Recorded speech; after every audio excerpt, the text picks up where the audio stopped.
서우의 단상을 시작하겠습니다. 포스트 휴먼 시대 요한복음 읽기 6번째 강의입니다. 오늘은 요한복음 4장 1절로 42절에 나타난 사마리아 여인 이야기를 새로운 시각으로 읽어보도록 하겠습니다. 오늘 강의의 제목은 예수가 사마리아를 경유한 까닭음입니다. 예수께서 사마리아 지방의 한 우물가에서 여인과 대화를 나누시고 그곳에 이틀 동안 머무신 사건의 역사적 과정을 살펴보면 다음과 같습니다.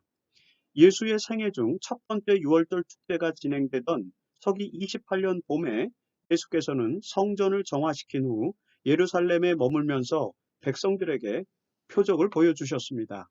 그 기간 중 사내들인 의원이었던 니고데모가 밤중에 예수를 찾아와 진지한 대화를 나누게 됩니다. 그 일이 있고 난 후에 예수께서는 제자들을 데리고 유대 땅에서 침례 사역을 하십니다. 같은 시기에 침례자 요한도 구체적인 장소는 확인되지 않았지만 성경에는 에논이라고 표현된 곳에서 그의 제자들과 회개의 기별을 전파하며 침례 사역을 전개하십니다. 그러나 대부분의 사람들이 예수께로 몰리자 침례자 요한의 제자들은 자기들의 스승에게 불만을 표시하게 됩니다.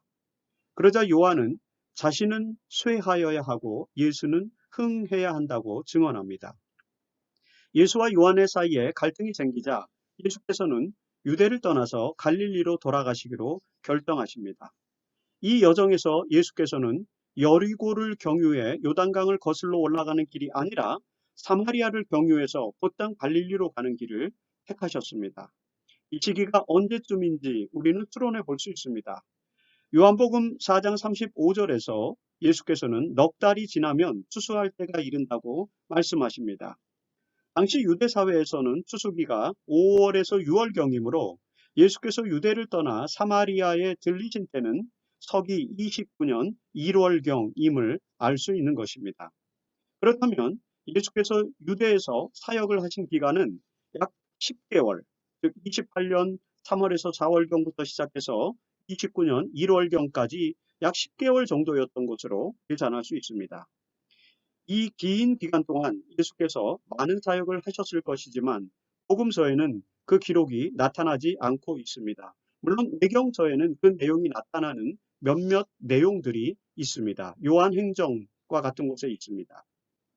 요한복음의 기록에서 유일하게 그 기간 동안 예수께서 제자들과 에논 근처에서 침례 사역을 전개하셨다는 것을 요한복음만 알려주고 있습니다. 예수의 사마리아 사역의 의미를 분석하기 전에 먼저 본문의 내용을 정리해 보겠습니다.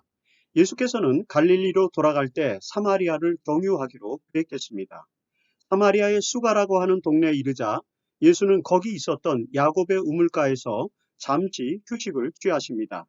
그때는 정오였고 제자들이 음식을 장만하러 동네로 간 사이에 한 여인이 물을 기르러 왔습니다.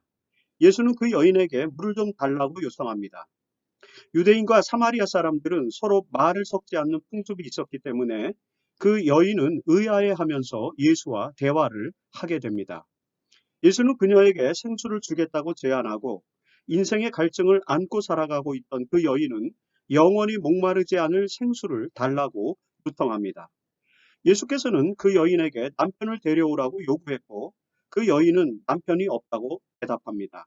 예수는 그녀가 현재 6번째 남편과 살고 있음을 지적했고 그 여인은 예수가 선지자임을 직감했습니다. 그래서 여인은 예수에게 참된 예배가 무엇인지 질문을 하게 됩니다. 예수는 영과 진리로 예배해야 한다고 대답합니다. 여인은 메시아가 오면 그 모든 것을 설명해 줄 것이라고 고백하자 예수는 당신이 바로 그 메시아임을 드러내십니다. 바로 그때 제자들이 돌아왔고 여인은 물동이를 버려두고 동네로 달려가서 메시아를 전하게 됩니다. 이후 예수와 제자들 간의 대화가 이어지고 이어서 여인이 동네 사람들과 함께 돌아와서 예수께 가르침을 청합니다. 예수는 이틀을 머물면서 그들에게 가르침을 베풀었고 사마리아에 예수를 믿는 공동체가 형성되게 됩니다. 이것이 요한복음 4장 1절로 42절에 기록된 내용입니다. 사마리아 여인의 이야기를 담은 요한의 텍스트를 이해하기 위해서는 먼저 예수께서 사마리아로 가신 이유를 파악해야만 합니다. 그리고 그 이유를 파악하기 위해서는 사마리아가 어떤 지역인지를 먼저 알아야만 합니다. 사마리아 지역은 유대와 갈릴리 사이에 있는 이스라엘 중부 산악지대이며 주도인 사마리아를 중심으로 세겜, 실로와 같은 마을이 포함된 곳입니다. 솔로몬 이후 이스라엘이 남북으로 나눠졌을 때 사마리아 지역은 북방 왕국의 중심지로서 행정과 종교의 중심이 되었던 곳입니다. 기원전 722년에 북방 왕국이 아시리아에 멸망당한 이후에 많은 사람들이 포로로 잡혀갔고 그곳에 남아있는 사람들은 그곳으로 이주한 이방인들과 섞여 살면서 야곱의 후손으로서의 정체성을 상실하게 됩니다. 나중에 바벨론에 포로로 잡혀갔던 유대인들이 팔레스타인으로 귀환해서 예루살렘과 성전을 재건할 때 그들은 사마리아 사람들을 이방인 취급하게 됩니다. 사마리아 사람들은 호남 민족으로 살아가면서도 히브리 신앙과 이교 신앙을 적절하게 혼합해서 신앙생활을 하고 있었습니다. 특별히 바알 신숭배와 같은 혼합 신앙이 대표적인 것이었습니다. 그럼에도 불구하고 그들은 자신들이 모세의 가르침을 따르고 있다고 생각했습니다.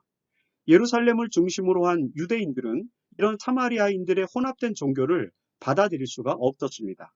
그래서 바벨론 포로기 이후에 돌아와서 성전을 재건할 때 저들을 그 성전 재건에 참여시키지 않았던 것입니다. 이렇게 종교적, 민족적 분리가 심화되자 사마리아 사람들은 유대인들과 화합하려는 노력을 포기하고 특별히 알렉산드로스의 군대에게 도움을 제공하여 유대인들과 더욱더 대립을 하게 됩니다. 사마리아 사람들은 알렉산드로스의 도움으로 기원전 330년경에 그리심산에 자신들의 성전을 세우게 됩니다. 그리고 그들은 모세 오경을 자신들의 입장으로 재해석한 사마리아 오경을 만들게 되죠. 이 경전에는 모리아산이 예루살렘 성전터가 아닌 세겜 땅의 그리심산에 있는 것으로 묘사되어 있습니다. 사마리아 사람들이 참된 예배의 장소를 예루살렘이 아닌 그리심산으로 주장하는 이유는 바로 이것 때문이었습니다. 알렉산드로스 시대부터 마카비우스 시대까지 유대인과 사마리아인 간의 적대적인 관계는 계속되었습니다. 마침내 마카비우스의 독립운동이 성공하고 하스모니아 왕조가 세워졌는데 그 왕조의 두 번째 통치자였던 요한 히르카누스가 그리심산의 성전을 파괴하여 두 진영 간의 대립이 절정에 달하게 됩니다. 요한복음 4장의 이야기는 이런 역사적인 배경이 포함되어 있습니다. 사마리아의 수가라고 하는 성은 어디일까요? 수가라고 하는 성읍은 오늘날 에발산 기슭의 아스카르라 불리는 곳으로 추정되고 있습니다.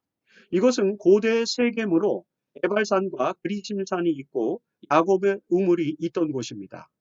팔레스타인 사람들에 의해 나블루스로 명명되는 세겜은 족장의 길로 알려진 경로에 있는 성읍으로 아브라함이 팔레스타인으로 이주했을 때 도착한 첫 번째 장소였고 야곱이 갓단 아람에서 이주해 와서 땅을 사고 우물을 판 후 엘로의 이스라엘, 즉 하나님, 이스라엘의 하나님이란 의미로 명명했던 곳이 바로 이 세겜입니다. 창세기 33장 20절에 나옵니다.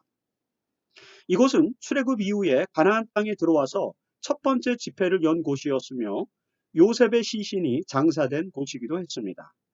구약시대의 세겜 땅은 보피성 중의 하나였고 이 성읍을 둘러싸고 있던 그리심산은 축복의 산으로 알려졌습니다. 그래서 분열왕국 시대에 이곳은 사마리아 종교의 중심 지역이 되었던 것입니다. 야곱의 영향으로 이곳에 야훼 신앙이 일찍부터 자리를 잡았지만 야곱이 애굽으로 이주한 이후 가나안인들의 신앙, 즉 바알 신앙과 야훼 신앙이 이곳에서 혼합되었습니다. 북방 이스라엘의 백성들이 야훼 신앙과 바알 신앙을 혼동하고 우상 숭배에 빠져 선지자들의 경고를 듣게 된 것은 바로 이런 역사적인 배경 때문이었습니다. 이런 종교적인 상황으로 인해서 사마리아와 예루살렘은 늘 야훼 신앙의 본질을 두고 대립했던 것입니다. 이렇게 유대인들과 대립하고 있던 사마리아 지역을 예수께서 방문하고자 했던 이유는 무엇이었을까요?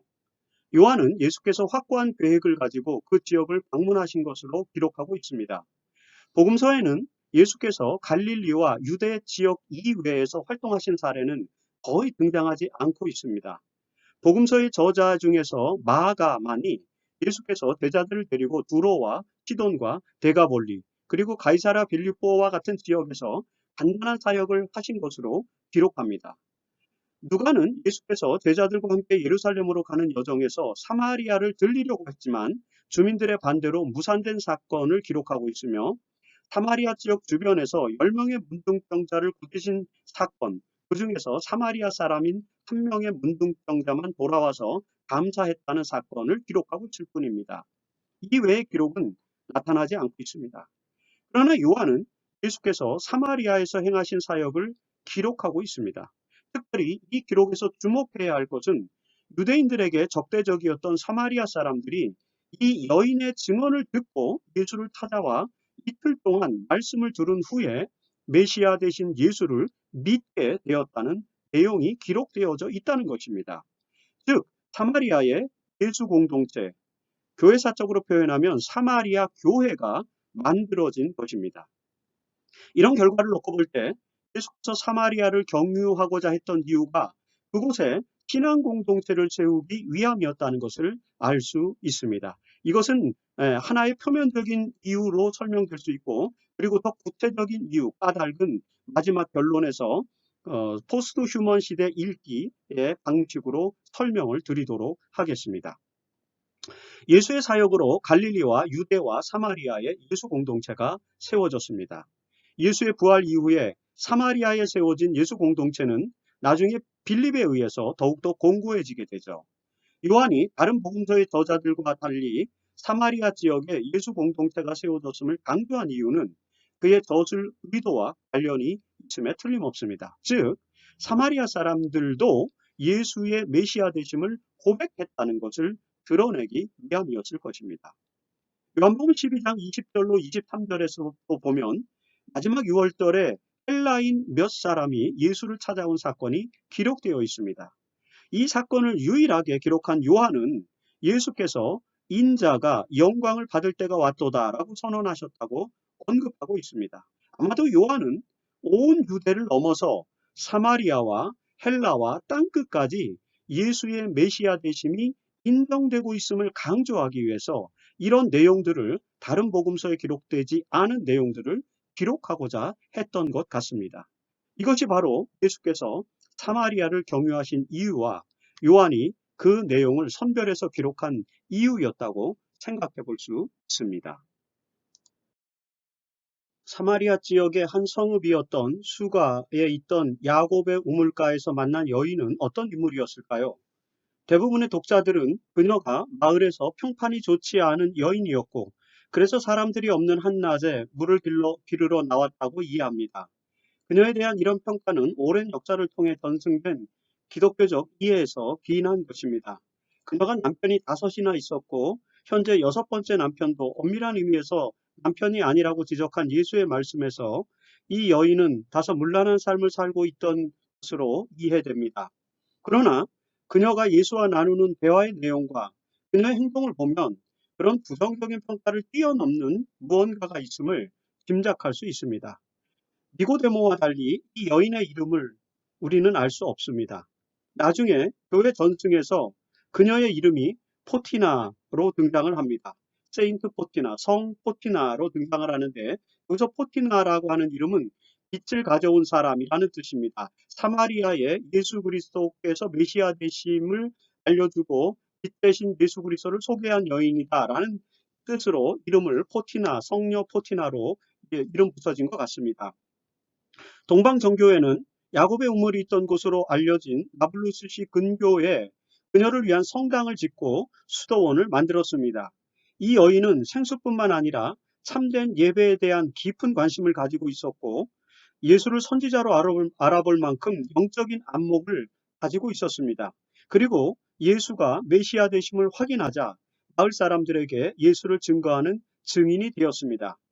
이런 성서적 배경에 기초해서 만들어진 기독교 전승에 따르면 이 여인은 사마리아 공동체를 설립하고 그 후에 포교 활동을 통해 네로의 딸이었던 돔니나를 포함해 수많은 사람들을 그리스도께로 인도했고, 결과적으로는 로마 당국에 체포되어 3년 동안 투옥되었다가 카르타고에서 순교당한 성녀가 되었다라고 그렇게 전승으로 알려져 있습니다. 이 전승을 역사적 사실로 받아들이기는 어렵지만 교회 안에서 이런 전승이 만들어졌다는 것은 그만큼 요한복음 4장에 기록된 이 여인의 행적이 주목받을 만한 것이었다라고 이해할 수 있습니다. 지금까지 우리는 요한복음 4장에 기록된 사마리아 여인의 이야기에 포함된 배경을 살펴보았습니다. 이제 이 사마리아 여인 이야기를 통해서 요한이 강조하고자 했던 예수의 가르침이 무엇이었는지를 살펴볼 필요가 있습니다. 이 이야기의 첫 번째 주제는 영원히 목마르지 않는 생수와 관련된 것입니다. 물은 요한복음에서 굉장히 중요한 상징으로 거듭 등장합니다.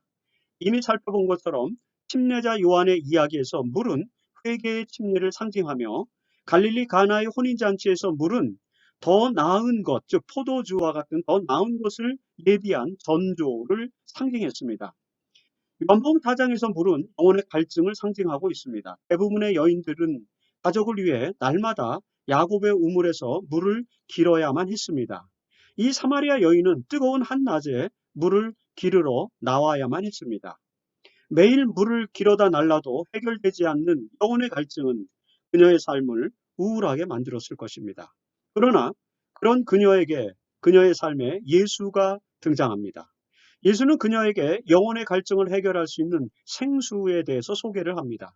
예수는 14절에서 내가 주는 물은 영생에 이르게 하는 샘물이 될 것이다 라고 말씀하십니다. 영생에 이르게 하는 샘물이라는 표현에서 이 대화가 육신적 갈등을 넘어서 영혼의 갈증으로 고도화되고 있음을 우리는 알 수 있습니다. 사마리아 여인의 실존적 필요와 궁극적 필요를 모두 아시고 그 필요를 채워줄 해법을 제공하시는 예수의 대화는 매우 생산적이며 진실한 것이었습니다. 사마리아 여인의 육체적 정신적 갈증을 해결해 줄 생수는 무엇일까요? 요한복음 7장에서 요한은 예수께서 초막절 축제를 참석하신 후에 유대인들을 향한 가르침을 기록하면서 생수가 곧 성령을 말하는 것이라고 설명합니다. 목마른 사람은 다 내게로 와서 마셔라. 나를 믿는 사람은 그의 배에서 생수가 강물처럼 흘러나올 것이다. 이것은 성령을 가리켜 하신 말씀이다 라고 요한복음 7장 37절에서 39절에 기록되어 있습니다.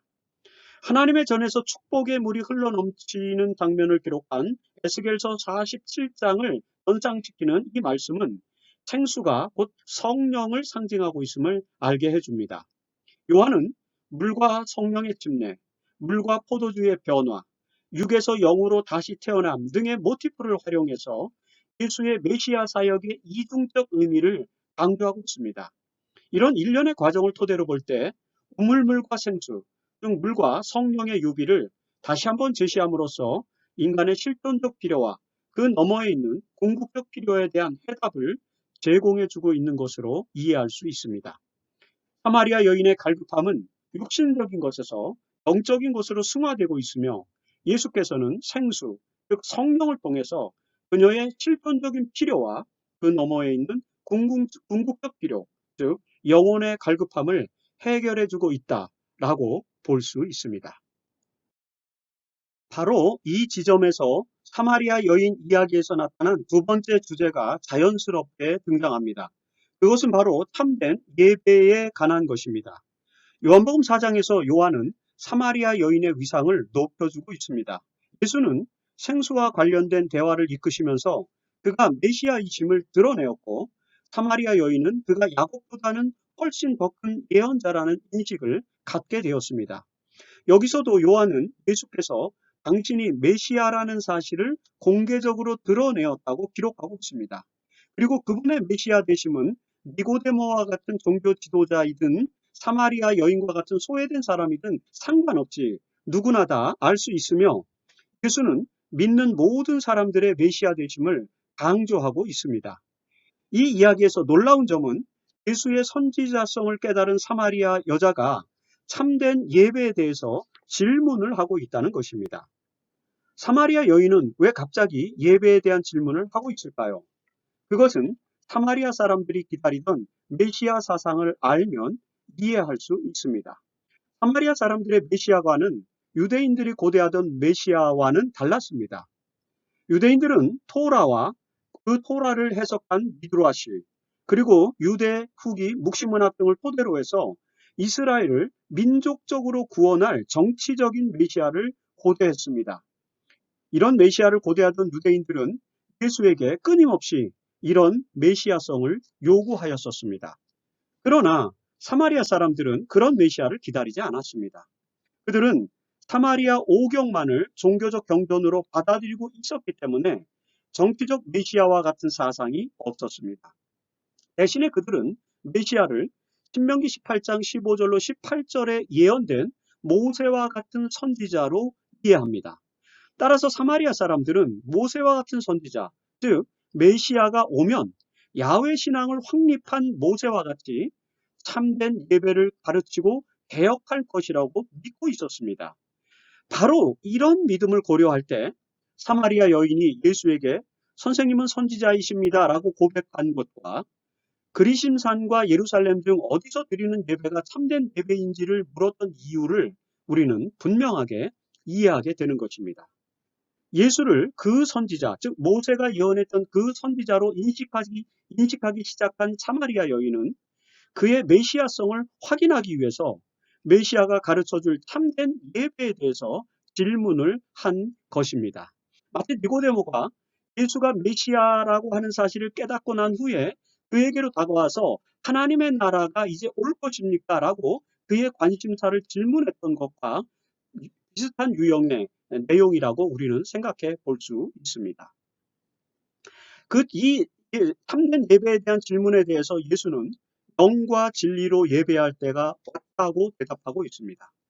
여자는 메시아가 오시면 사마리아 사람들에게 그것을 알게 해주실 것이라고 답했고 예수는 자신이 바로 그 메시아라고 말씀하시는 것입니다.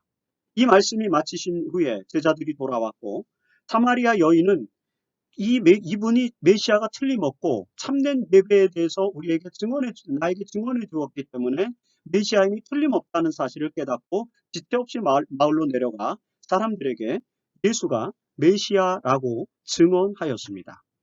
그 증언을 듣고 몰려온 사마리아 사람들은 이틀 동안이나 예수의 말씀을 듣고 결국에는 예수를 다 믿게 되었습니다. 이렇게 해서 예수를 메시아로 믿는 사마리아 공동체, 즉 사마리아 교회가 만들어지게 된 것입니다. 요한이 이 이야기를 자신의 복음서에 삽입한 이유는 예수를 하나님의 아들로 믿는 자들은 누구든지 구원을 얻는다는 요한복음의 전체 사상을 드러내는 훌륭한 비유가 되는 사건으로 이 사건이 대시될 수 있다고 생각했기 때문에 이 이야기를 기록했다라고 판단해 볼 수 있습니다. 이제 요한복음 4장의 사마리아 여인 이야기를 포스트 휴먼 시대 읽기로 정리해 보겠습니다. 사실 이 이야기에서 새롭게 읽어야 할 요소들은 제법 풍성합니다. 첫째, 이 이야기는 유대와 사마리아, 남자와 여자, 정죄하는 자와 정죄받는 자 등과 같은 이항 대립적 구조 속에서 객관적 폭력에 노출된 희생양을 향한 치유와 해방의 메시지를 담고 있습니다. 우리는 호모사케르로 상징되는 사마리아 여인을 구원하기 위한 예수의 의도적인 행보를 주목할 필요가 있습니다. 요한이 예수로부터 배운 기독교의 기별은 차별 없이 모든 사람들을 대상으로 하시는 예수의 메시아적 구원이었습니다. 이 예수의 메시아적 구원이 사마리아 여인이라고 하는 소외된 여인에게로 향했고 그 소외된 여인은 바로 이 땅의 모든 소외된 사람들, 호모사케르로 상징되는 소외된 사람들을 상징하고 있다라고 볼 수 있습니다. 그들에게도 메시아적 구원이 필요하다라는 메시지가 이 글 속에 들어있다는 것입니다. 예수는 21세기에도 여전히 소외되고 몫이 없는 자들에게 오셔서 그들의 필요를 채워주시고 구원하신다는 요한의 메시지에 우리는 귀를 기울일 필요가 있습니다. 그리스도의 제자들 역시 바로 이 메시아의 사역을 오늘 이 땅에서 추구해야 합니다. 다시 말해서 이 땅에서 소외되고 몫이 없는 자들을 위해서 예수 그리스도의 구원을 그들에게 알려주고 그들이 그리스도를 통해서 구원을 받도록 하는 것이 바로 우리가 이 땅에서 21세기의 메시아의 사역을 이 땅에서 추구하는 것이다 라고 말씀드릴 수 있습니다. 이것이 바로 제자도인 것입니다. 둘째, 예수께서는 사마리아 여인의 육체적 갈증과 정신적 갈증과 영적 갈증을 모두 해결해 주신다는 점을 읽어야 합니다. 예수의 사역은 전인적인 힐링 사역이었습니다. 예수는 생수, 즉 성령을 통해서 사마리아 여인의 실존적인 필요와 궁극적인 필요를 모두 해결해 주셨습니다. 성령의 약속으로 영혼의 갈증을 해결한 사마리아 여인은 예수의 메시아 되심을 증언하는 용기 있는 사람으로 변화되었습니다. 요한은 이런 성령의 놀라운 사역을 지속적으로 강조하고 있습니다. 요한은 또 다른 보혜사로서 성령의 사역을 체험한 제자이었기 때문에 그의 복음서 곳곳에서 성령의 놀라운 사역의 결과를 기록하고 있는데 사마리아 여인 이야기도 바로 그것 중에 하나라고 볼 수 있는 것입니다. 세 번째, 이 이야기에서 가장 중요하게 읽어야 할 내용은 예수님께서 종교적 애타성을 허무셨다는 것입니다. 예루살렘의 유대인들은 사마리아인들을 하나님의 백성에서 제외시켰습니다. 그리고 사마리아인들은 참된 예배가 예루살렘이 아닌 그리심산에서만 가능하다고 또 주장했습니다. 그들은 그렇게 수백 년 동안 배타적인 관계를 유지해 왔습니다. 그러나 예수님께서 그 둘 사이의 배타적 장벽을 허무셨습니다. 예수님께서 사마리아를 경유한 까닭은 바로 이것이었습니다.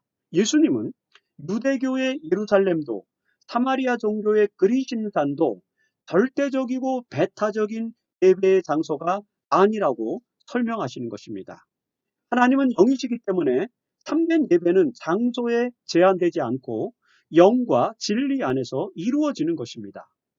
예수께서 메시아로 오셨기 때문에 참된 예배는 더 이상 성전이나 성산, 그리심산과 같은 성산에만 있는 것이 아닙니다. 참된 예배는 예수를 모신 예배 공동체 안에 있는 것입니다. 예배 공동체가 예수를 믿음으로 영과 진리 안에서 예배한다면 어디서든지 참된 예배가 가능한 것입니다. 바로 이것이 예수님의 말씀이죠. 따라서 예배를 위해서는 성전과 성산보다 더 중요한 것, 그것은 바로 예수를 믿는 공동체가 세워지는 것이라는 것입니다. 이런 이유로 예수님께서는 사마리아에도 공동체를 세우신 것입니다. 이로써 참된 예배는 예루살렘과 온 유대와 사마리아와 땅끝에서도 가능하게 된 것입니다. 요한이 사마리아 여인 이야기를 통해서 21세기를 사는 우리에게 전하는 기별은 바로 이것입니다. 누구든지 영과 진리 안에 있으면 참된 예배자가 될 수 있다. 따라서 지금 우리가 해야 할 일은 예수 그리스도의 공동체를 세우는 일입니다. 교회를 세우는 일입니다. 그래서 예수는 제자들에게 35절에 너희 눈을 들어 밭을 보라. 휘어져 추수할 때가 되었도다라고 말씀하십니다. 유대인과 사마리아인들은 자신들의 종교적 애타성을 넘어서 거룩한 영과 진리 안에서 우주적인 공동체 하나님의 교회에 참여해야만 합니다. 예수님께서 세우신 교회가 바로 이 우주적인 공동체이기 때문입니다. 요한은 1세기의 독자들에게뿐만 아니라 21세기를 사는 우리에게 이런 말건냄을 하고 있는 것입니다. 예수가 사마리아를 경유한 까닭은 유대인과 사마리아인들의 종교적 애타성을 허물고 우주적인 공동체를 세워 하나가 되게 함이었다는 사실을 깨닫게 되시기를 간절히 바랍니다. 이 가르침에 귀를 기울이면서 요한복음 4장 1절로 42절의 말씀을 읽는 이 시간을 마치도록 하겠습니다.